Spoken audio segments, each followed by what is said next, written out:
Okay, well, since I came up with the questions, why don't we just remind everybody of what the question was, right? Good idea. Which was, pardon me a second. It says, what are the past and potential impacts of Latin-based cultural traditions, politics, and multiplicities stemming from Los Angeles? So the first thing, I guess, is for us to figure out, what does that question mean to you when you hear that? How, the idea of like Latin culture, and the impacts it has on cultural traditions, specifically around LA. You know, this is kind of an interesting question to ask in Los Angeles because this has always been a very Latino city. There were moments when it was less Latino back when I was a teenager. It was always that way in East LA, but the West Side didn't show the influence much.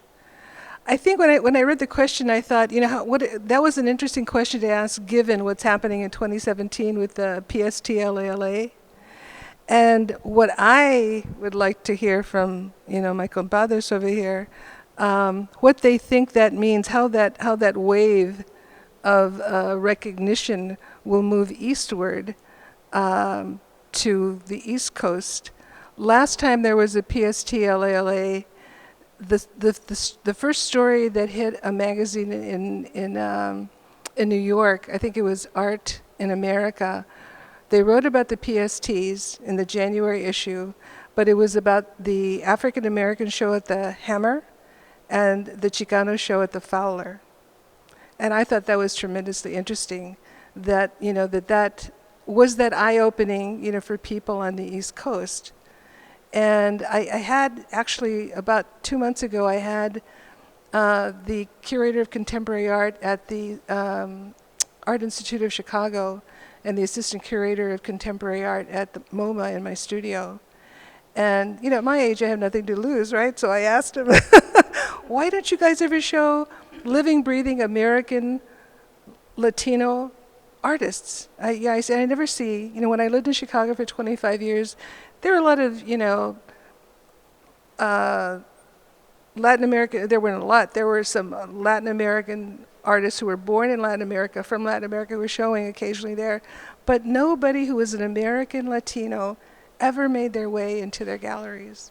And I'm hoping that one of the things that will result from the profile of, PSTLALA is the very fact that this really interesting and very exciting, art and group of artists who have been here forever producing work that's not like mainstream art will get the recognition it deserves, the exposure it deserves. Both of them told me off the record, we love what we see.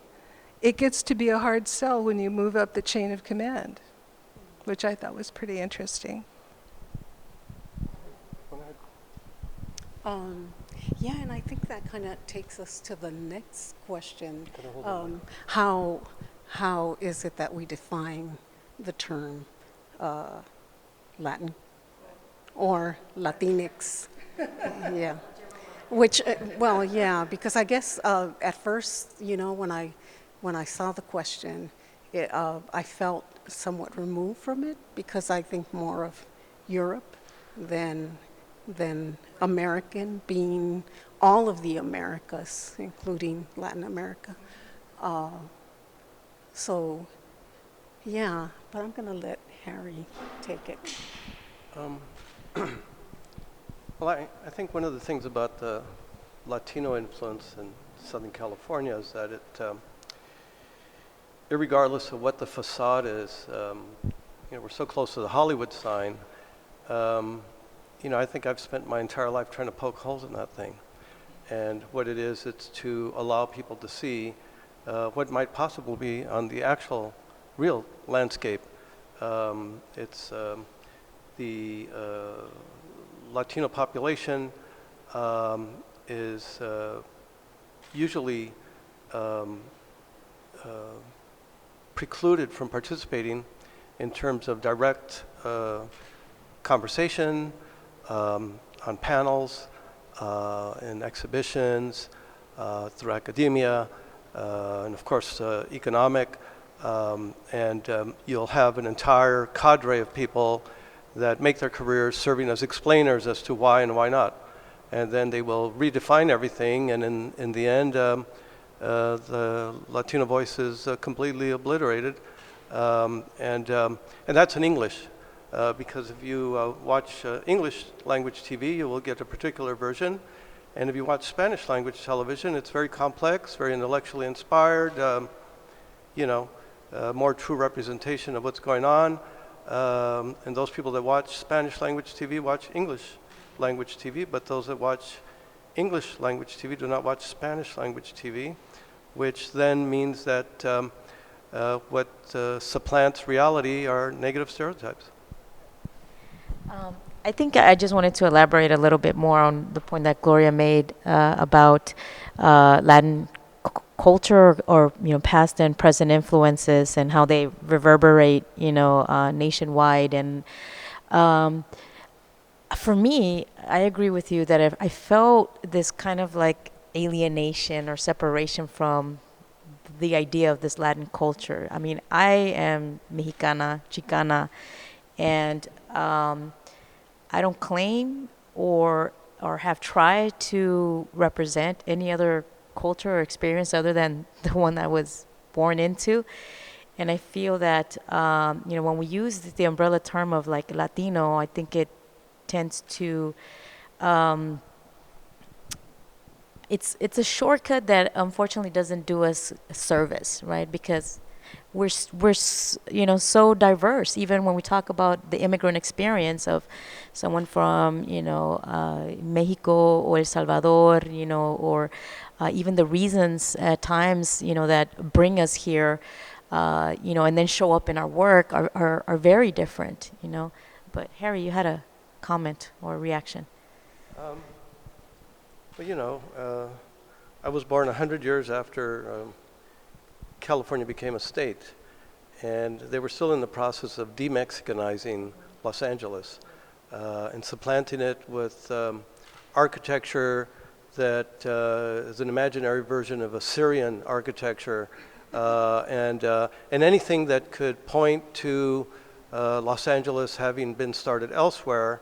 And whenever you had a population that became kind of rather strong and visible, such as the Zoot Suiters, or when you think about when they were building the Dodger Stadium, and whenever you wound up having groups of people that achieve some level of critical mass in politics, such as the Chicano moratorium, it's always met with extreme official violence, then followed through with a narrative that will then point to the false causations of these events. And in the end, it's all erased because the next generation never gets to read about it in public school or never gets to talk about it. And so it's been the artists primarily who deal with the local history.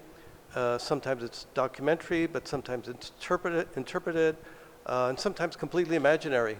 But yet it's kind of based on the kinds of things that have actually taken place.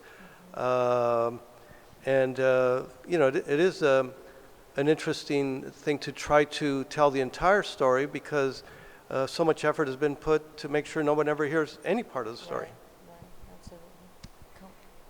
Yeah, it's interesting. I took a little bit of shade from these young women muralists not too long ago when I did an interview for NPR about the station that I did in Santa Monica. And they were asking me about how I felt, about public art in particular in LA. And I said something to the effect that I, as much as I admired some of the things I see, they're very handsome. They don't seem to be wanting to educate, to inform, to, even incite some kind of political, social response, from the people who see that, this work of public art every day. They seem sort of, I don't know. I mean, they're attractive, but they didn't grab me emotionally, intellectually. And I remember listening to the rest of the interview, and they asked these other young women who are, current public artists, not Latinas, who, kind of didn't disagree with my assessment of, the work, that it was, I'm not sure, that we would ever agree on how the content was more profound than I was, implying. But I don't know. I mean, my career began at a time where all of the work that we did had a very strong political agenda that had to do with the Chicano movement. And over time, hopefully my work has matured, but has continued to talk about who I am as a Latina, as a woman, but one who is, Mexican. And I don't know that, that's, and I hear from more and more young Mexican-American artists, for lack of a better term, who are still struggling with the idea of how they define themselves, whether or not, they want people to think of their work as Mexican or Chicano, and what impact that will have on their future, and their ability to have an impact on audiences besides, the ones who understand what they're saying, I guess. I don't know. It's Gilbert Lujan used to be the standard bearer for, national, Chicano art, by one definition forever. But I don't know. I mean, how has it changed in the world, among writers and other kinds of artists who, besides us visual artists? Oh God, that's like, I mean, we're so many things all at once, I think.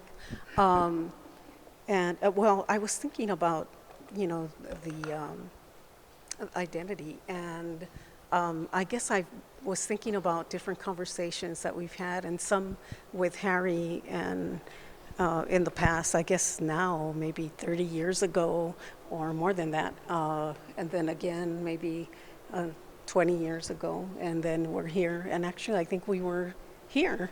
The last time was like in 90, and some after that. And still, I'm still thinking about, how I see my experience as, being part of, still being in this, what some call in-between zone, Nepantla, Gloria and Saldua's term, but way back, after we were colonized. And the internal exile that we live. And as you were talking, Harry, I was thinking about my own family's experience of being U.S. citizens for 3 generations, helping to build the railroad, and then in the mid-30s being sent back to Mexico. Yeah. So it's been, I guess, maybe the last 15 years or so that I've been working, well, some of the work that I've been doing has had to do with that, just going back within my own family's history and finding out more about that. So, yeah, I was thinking about that, and how, this in between, being neither here nor there, but being both here and there. And I guess some parallels with some of what you talk about, the phantom culture in LA. So how do young artists struggle with that? I mean, they're not that many generations away, and we're constantly reminded by the current administration that some of us don't belong here. So I mean, history has repeated itself on the other side. The influence that impacts our ability to live, work, grow, contribute to society in the United States. How do young Mexican Americans, Salvadorians, how do Latinos figure that out? I mean, in terms of the output of their creative work, do they launder themselves so they fit into mainstream, or do they fight the fight and hold on to their identity and have it show up in their work? I mean, I don't know. Well, you know what? That's an interesting question, which was, leads to what I was going to ask, this idea of, and I'm just being a devil's advocate, right? because one of the things that Harry said was this notion of it's almost like we're constantly having to build and rebuild because it's neglected, invalidated. But I mean, build is it's our work, our art. And so I was thinking about this idea of like creating art, and there's this like lofty concept when we think about art, right? And it's almost this idea of are we as underrepresented communities, do we have the burden of constantly having to burden entre comillas, of constantly trying to be political with our work, constantly using our work, our artistic expression as a means of resistance? Do we not have the luxury to just create, for the sake of aesthetics, which I think is kind of like what was happening between the younger generations and yourself, in that radio conversation. And going back to your point, how do younger people or generations of artists, how do they do it? I feel it's in the same way. I feel that because of the effects of current policies that are happening, that young artists are and never have stopped responding to the policies that affect our communities. Anyway, I felt like I said a lot. So, any thoughts about any of those ideas? Um, well, it's been a really long time since I was a young artist. But the one thing that I kind of came as a way of life and as a way of my practice, it kind of predated my practice actually, was to always have a good time. To have a good time in the face of adversity, which in a way is very Mexican, to be celebrating, and I have found that maybe early on it became almost a necessity to, without really announcing it, in some level or another, celebrate Dia de los Muertos every day of the week. And because of the kind of life that I witnessed growing up in East LA, where life had almost zero value for the people that were in control. One has the option of becoming very optimistic or falling into despair. And if you fall into despair, you've actually lost. And if you have sort of a positive point of view and you are making things and showing people that even though you might be under duress, as it were, and you're still producing, in a way that is a rather revolutionary act also. And also the idea you were talking about being recognized on the East Coast or whatever. I mean, it's extremely obvious, the relationship with Latinos and Chicanos in the art world. If you go on the websites of either Christie or Sotheby's and you type in the word Chicano, it just shows you a 0. And if you type in anything else, there's usually 7 zeros with a number in front. And so it's kind of a very real process in which certain forms of art are meant to not be rewarded, as it were. Again, I started off long ago, and I was very surprised a couple of years ago when I showed in Princeton Art Gallery, and they used one of my works on their little postcard, and they listed me as an American artist. Mm-hmm. And so I kept thinking I might as well use that as a passport.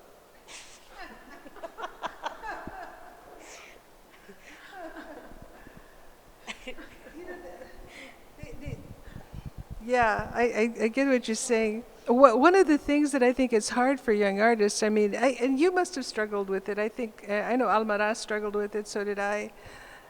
Frank, not so much.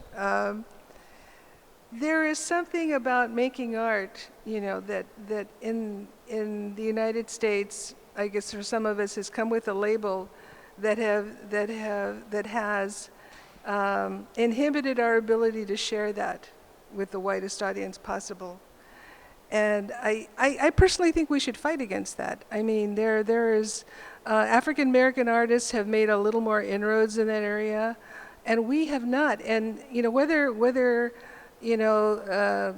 white Europeans in this country like it or not, half of this by mid-century, half of the population will not be white. They will be people of color. And I mean, how much longer do you lock the door, to the symphony, the ballet, the museum, and not see the cultural and ethnic representation of all the people who live in this country, who've made this country? I guess that's why I applaud young artists who hang on to that identity and don't give in to the pressure to it's like the new kid at school. You sort of want to fit in, so you give up some of the things that made you different. I don't want to see us do that. I don't think there's any reason.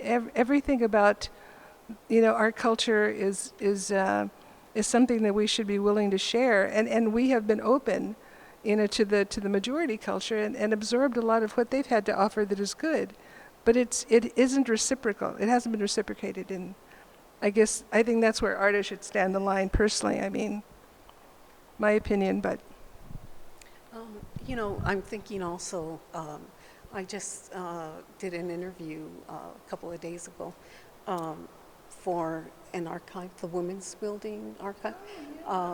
And they asked me to choose someone that I had worked with. So the person was Ofelia Esparza, who is this gem, this treasure that we have in the community, who just really knows the community, knows the history, and has offered so much. So it was kind of, to talk about the feminist art movement and the Chicana art movement, and but it was, for me, again, I guess, hard to, how do you separate those? I mean, like, one was, they were both happening at the same time, and we were working, like, although I did have a chance to work there at the Women's Building, I went there right around the time that it started, and then I had some issues with class and race and how that was being addressed, and how I was addressing it myself and in the community, and then again, later I went back and I did a residency there and did worked on some projects. Actually, before that, when I first got there, worked on a PSA, a video about what was going on, the forced sterilizations at county, that Antonia Hernández, late 70s? Yeah, late 70s. So, which was like really important. And that's come back around now, with the film.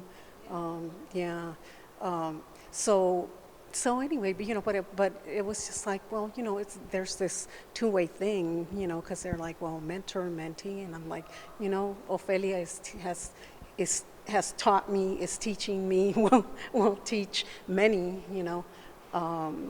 so yeah, and part of it, like, I think, we were all, I guess I wanted to address also, women's involvement in the arts, in our communities, and from, our from your time, my time, your time, yeah. I think one of the other things, going back to our early generation a while back, was that we were under the possibility of, the males in particular, of being dragged into the Vietnam War, which was halfway around the world, but which forced us to think about the other side of the world. But we also were part of the first television generation in which we were exposed to international events, and this predated the internet. The group that I was with, we were very interested in reaching everyone in different continents, And so back then there was a movement called as mail art, where you just send things out to people and involved in a little bit of research. You send it out and started making contact with people under different kinds of conditions. And of course, some of the people we were communicating with were like from Chile or Argentina. Some actually didn't survive that kind of oppression there. And I'm from the same generation of the people that were there a lot local. And so this idea that maybe your lives were really at risk, and they really were. And so when you have your life at risk, you're kind of forced into a condition where you can either succumb or you're going to fight really hard. And but it was also the age of rock and roll and a lot of different types of things. So if you're going to fight, you do it with style, and you make sure that because you understand the imagery. For me, I was very early on. That's exactly the way I kind of worked it, was to utilize imagery that in some way might use techniques that were produced by multi-million-dollar companies. But of course, I could only afford one frame of negative and try to put it all into one picture, which sometimes actually worked. But then took, an entire generation for people to become scholars and for, just to build up on it, for them to finally even look at it and kind of recognize something that was taking place back then. And of course, it's all been, as we were talking about, Judith, how scholars have sort of a particular agenda and point of view. And so it still requires the artist to have some input to kind of express what the intent was, and whether there's a connection between that moment and the current moment, and whether you've been sort of on a sort of a particular trajectory. And of course, we live in this era now where it's, I could just say that Mexicans are completely targeted at the national level. And so I believe that Chicano artists have to respond very exquisitely and astutely and creatively on an international level, simply just to get people to understand that we deserve at least sort of an equal ranking with other people, because our culture has the capacity to produce, as do other cultures. It's neither better or worse. But if you have a president and other people announcing that you are someone to be hunted down, one has to figure out how to respond to that. So that kind of begs the question then, what are, artists of Claudia's generations, I mean, they faced the same choice that we did. Yeah. And you and I opted to be, political artists for, most of our career, if not all of our careers. Not what I intended, not what Alvarez intended either, but that's what happened. So, given, the environment that we live in, how much pressure does that put? I mean, you must know artists who are from your generation who don't want to be labeled, who don't want, that to carry that. They want to be able to move across, the, mainstream. Well, honestly, I can't say that I do. I don't. I mean, if they are, I haven't engaged in those kind of conversations with individuals. I mean, the kind of folks, visual and literary artists that I happen to engage with are very in touch and aware of the of art as self-realization and self-preservation. I see the works of undocumented artists, visual and literary artists that are putting themselves out there and saying we're not hiding, who we are.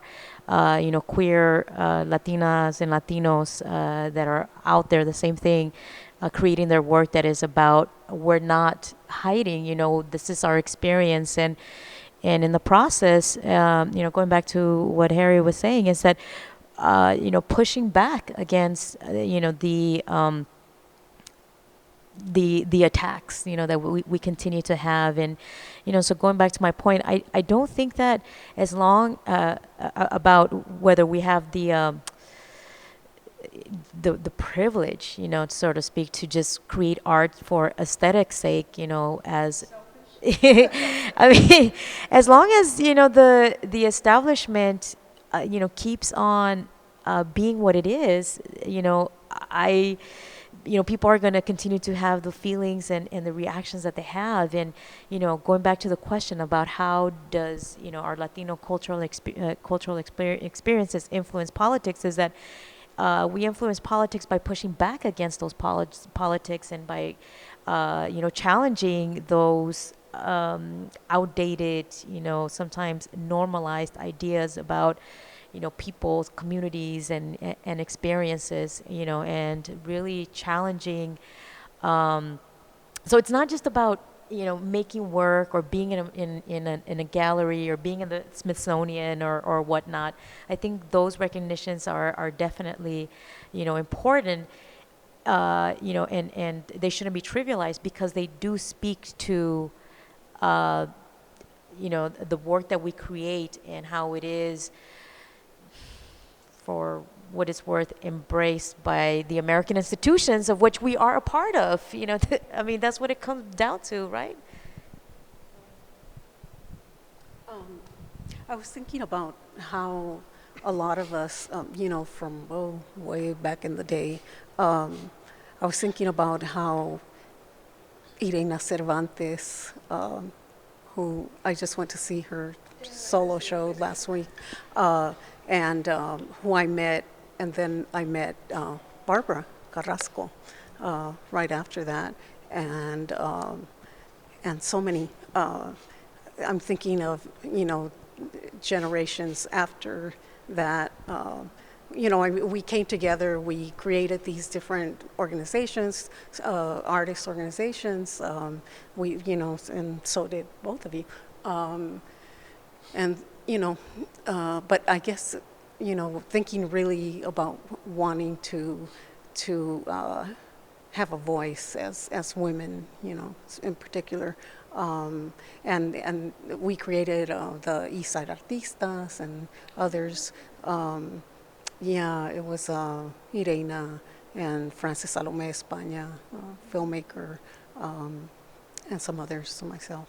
And I see that, still happening. And then also what we've been talking about, the erased the invisible histories, that, like I was talking about my own personal, and how to deal with that on a personal level, speaking about not having the luxury to just, create. So I guess, when I'm doing work or within my practice, I'm I'm doing what I do. I guess I don't see it as this burden, although I feel responsible for it. But like, it's just, that's part of it. That's part of what I do. It's part of who I am. It's part of where I come from. It's part of, how the past is part of the present and whatever's coming after that. Do you feel the burden of representing, a race of people? Well, like I'm saying, I don't feel it as a burden. I feel it as an honor, really. Because to be in touch with my ancestors. Yes. And then I guess part of it is like also part of the, the artist's way, the artist's, the role that, we, to be in touch, to be in conversation with our own heart. And, in that balance between this interior life and this, and the exterior. And then, what I mentioned before, the internal exile that is imposed upon us, not that we choose. Some people say we choose that, but, it's imposed. Personally, I'm grateful. When I was a young art student, taking courses at Otis on weekends as a special, I was in high school, I had this lofty idea of, how, wanted to be, like Michelangelo or, and then the Chicano movement happened and, everything that followed. And it totally changed the trajectory of my thinking and my career. I never would have done the kind of work I do now and have done for the last 50 years if that hadn't happened. I don't know what I'd be doing, to tell you the truth. I mean, I sometimes go that, I say, now what for? You know, time is gone, but I'm very thankful. And I think that, you know, that most of us who have spent our time, you know, thinking and working to reflect who we are and, in a sense, who we represent, I think have had more satisfying careers in some ways than other artists that I know who manufacture, you know, I don't know, philosophical statements about, you know, art and life and color and I don't know what, but it doesn't have, I don't know, for me it doesn't resonate the way that what we do, what African American artists have done. And interestingly enough, I've had people who've seen my work, you know, who come to me who are not Latino at all, who absolutely embrace it because of its, you know, the cultural and emotional impact that is they see as universal. They don't have to be Mexican to get it. They get it. Women especially get it. And you know, it is wonderful to see work that wants to touch me in this way, not to simply give me an intellectual experience in the gallery, but grabs my heart and soul and asks me a question. As a woman, as a human being, how do I feel about this? You know, going back to the COLA, when I received the COLA, I was one of the original people that got the COLA. I was working on my ongoing project, which is a photography project known as Chicano Male Unbonded. And so I have photographed Chicano men standing, they simply stand at night, illuminated by available light. I photographed them. They look very assertive. They don't look violent. They look just like they're just standing there. But I do play a little bit of a trick. I make it look kind of like a film noir image. But I've only photographed people who I know and kind of admire, people who have kind of influenced me on some level. Some are much younger than me, some are older, people I work with. There have been times when I've exhibited the works, and all the different men know me. They don't know each other, actually.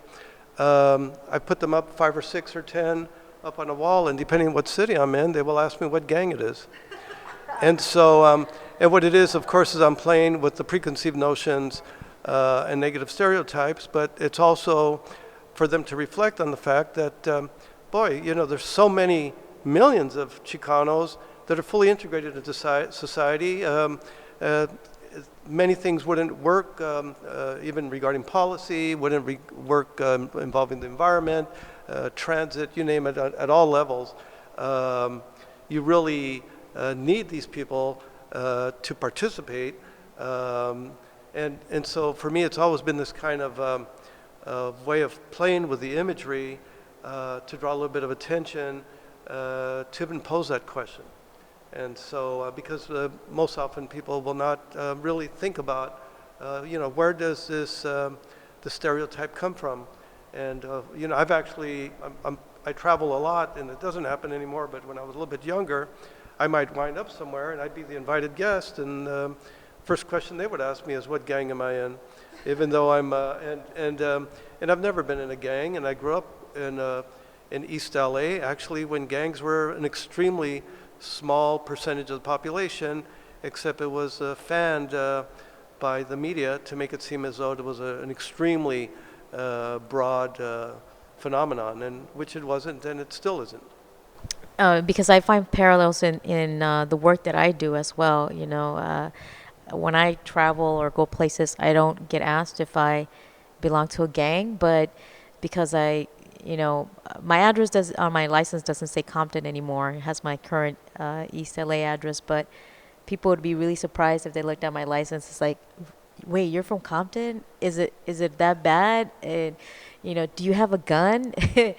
And I was like, no, I'm not a member of the NRA, if that, you know, that's what you're asking. And for me, like the COLA Award also helped me to create performance poetry, as I like to call it, that was focused around growing up like 1,000 feet away from the railroad tracks, you know, in the city of Compton, and and how, as much as we think about Compton, we don't recognize how it's plugged into the economy. The trains carrying all the goods from the docks, to be distributed all across the nation, like pass through my street, and so it was interesting to think about that, how we think about the other ways, if we really allow ourselves to think about the other ways that we contribute to the society, right? I mean, it goes without saying, but that people don't recognize. Harry mentioned, environmental,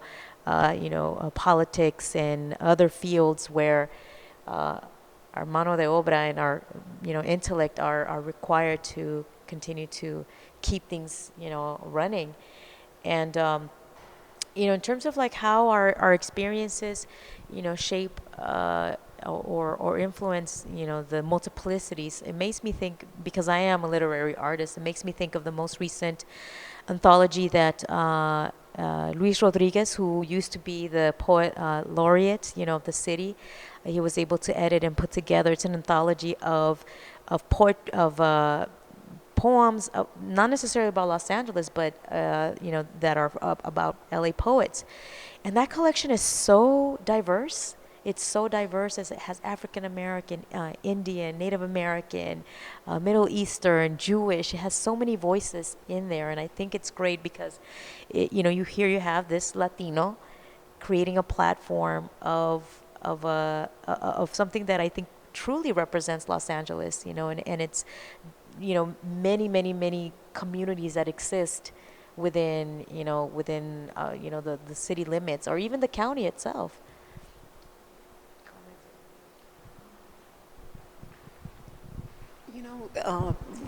The literary arts were not represented from the beginning when you started, and I think Wanda Coleman was one of the first to receive it as a writer. So I'm like thinking how we've had those. We're all allies here. I was just a recipient last year, and so it feels like, I don't know if there's supposed to be any tangible changes, other than I was able to do more of what I love, which is do collaborative work. I was able to work with my brother to do some of the photography that was featured in my performance. I was able to work with directors. I was able to work with DJs to create like a soundscape for the piece. So it allowed me to learn, from other from artists that work in other mediums, and allowed me to access a space, grand performances in downtown, Los Angeles. It felt like a christening of sorts, to be able to perform in the outdoors, in such a great space, and to be in conversation, I guess, with the history of the award itself. It's great because of it. I've been able to meet all of you. I think I've ran across you and seen you read, but as far as the other folks, I haven't had the opportunity to meet you in person. Definitely know about your work. So for me, it is a very humbling, to be in such great company, and to continue to grow and learn. And it's like an affirmation that it's like I am where I'm supposed to be. The COLA came at an interesting time in my career because I had just moved back to LA the year before after 25 years in Chicago. And my practice was at a point that it needed a jump start that wasn't anything that I was currently working on. And the COLA, not only did it surprise me to be my age and receive, a fellowship like this, but it allowed me to the time and the resources to begin a body of work that I have followed since in my practice, that I had never had the time to do. And so I appreciated that enormously, because it's something that, interestingly enough, people have asked me, throughout my career, do you consider yourself a feminist? And I was never really able to answer that question, because it was very complicated. Mainstream feminism of the 1970s wasn't something that appealed to me, like probably a lot of other Latinas at the time, which is why we didn't participate. But over the course of my career, I've certainly turned my my focus on what the lives of women and the place of women in society and in thought. I have a daughter, so I'm very invested in that idea and what will happen to her. So this was a chance to do that. And over the last 3 or 4 years since the COLA Award, I've pursued that, and I've had such a wonderful reaction from women who see the work and say, "Whoa, this speaks to me." Not only as a Latina, but as a woman who's a human being, who's a mother. All of which, these things, ask me questions, validate some things I've thought about myself, and that's very gratifying, when you get that kind of feedback. So I really, really appreciate that. When I received the COLA Award, there were several things going on in my life. I was teaching, and I was doing caregiving. It came right before both my parents, the that raised me, and both my parents passed away.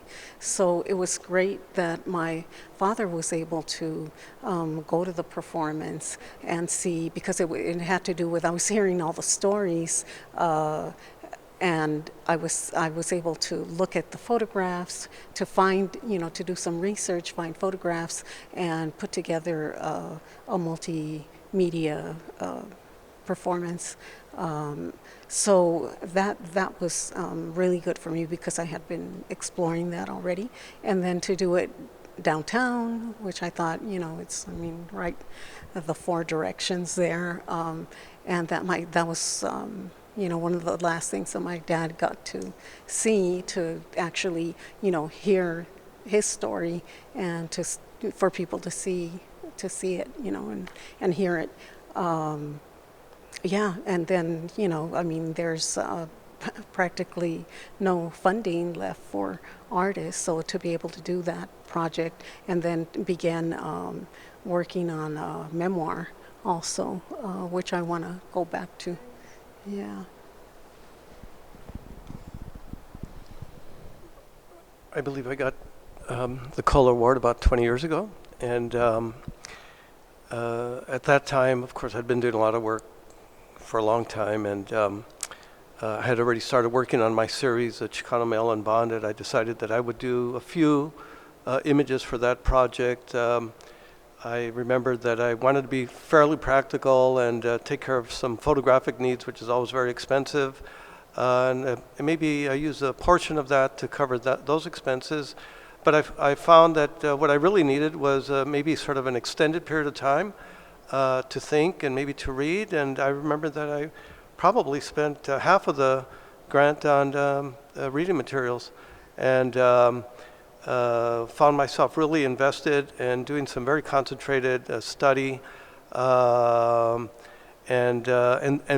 by doing that also allowed me just to kind of hang around the city and kind of consider what my role was now that I was being recognized by the city. And I was born 2 miles from here, and the way I grew up, it was always quite the opposite, that you're not involved in the city, you're not welcomed in the city, and all of a sudden you become a representative of the city.